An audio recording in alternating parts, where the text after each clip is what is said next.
अस्सलाम नाज़रीन, मेहरान टीवी में भलीकार मां मुबशर सोलंगी। सबका पहिरीं एक नज़र हेडलाइन ते। फील्ड मार्शल सैयद आसिम मुनीर जी जर्मनी में अमरीकी परदेही वज़ीर सां मुलाक़ात। मार्को रूबियो सां मुलाक़ात में दहशतगर्दी रोकण में ताउन ते ख़यालनि जी ॾे वठि।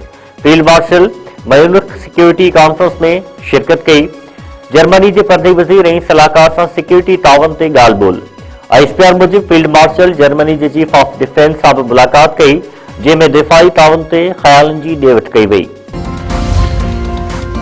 सदर आसिफ अली ज़रदारी चयो आहे त जेल अॻवाननि जो ॿियो घर हूंदो आहे।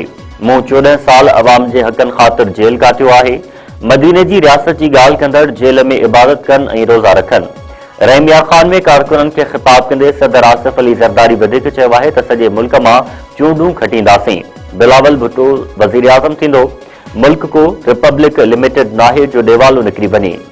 अवाम की मदद से मुल्क तरक्की कंदो। सराइकी सूबे जो मुतालबो इलाके में घट तरक्की और महरूमी के करे आहे।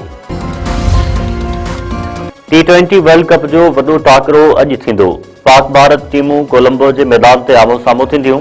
हाई वोल्टेज मैच पाकिस्तान वक्त मूजिब 6:30 वगे शुरू थींदो। इवेंट में बई टीमूं हिन वक्त ताईं नाकाबिले शिकस्त। क्रिकेट जा शौकीन कौमी टीम की कामयाबी लाइ पुरजोश। टंडो मस्सी वेझो खौफनाक रोड हादसो। पंजाब वासी 5 गराबातिन समेत 11 मुसाफ़िर फौत। क़ौमी शाहराह ते ड्रिब मेहर शाह वटि मुसाफ़िर कोच ब्रेक फेल थियण करे ट्रॉलर सां टकराइजी वई। ज़ाल मुड़स ऐं 3 ॿारनि समेत 11 मुसाफ़िर फौत, 10 खां वधीक ज़ख़्मी।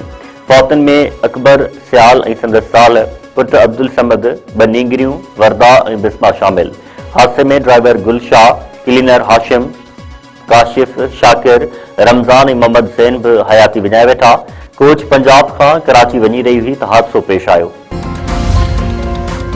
चक वेझो चोरनि जी फायरिंग में भाग्यो मारिजी वियो।